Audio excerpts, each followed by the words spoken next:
In today's video, I'm going to teach you how to set up a freelance payment tracker in Airtable. About 2 minutes. First, open Airtable on your desktop and sign in.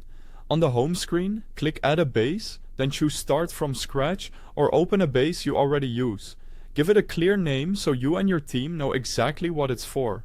Inside the new base, rename the first table to Freelance Payments. We'll add the fields that make this a simple but powerful tracker. Freelancer name as a single line text, project or client as a single line text, payment type as a single select with fixed hourly or milestone, amount as a currency field, payment status as a single select with pending, paid, or overdue, invoice number as single line text, due date as a date, payment date as a date, and notes as long text.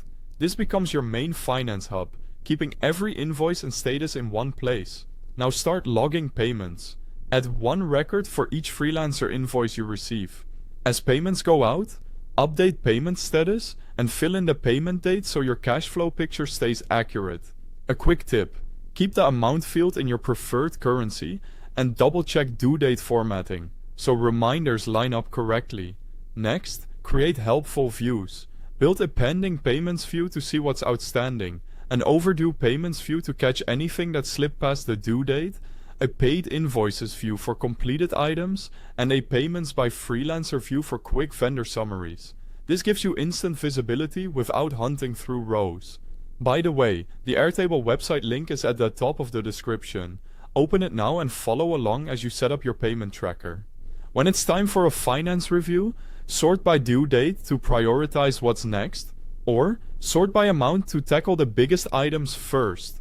You can also filter by a specific freelancer or project to review targeted expenses for a client meeting or month-end close. To reduce missed payments, set up simple automations. Create an upcoming due date reminder that emails you a few days before the due date, and add a rule that automatically flags a record as overdue when today is past the due date. These small automations can save time and stress. Finally, make review and archive part of your routine. Periodically scan paid invoices. Move completed records to a dedicated archive view or keep them hidden from active lists with filters so your workspace stays clean and focused.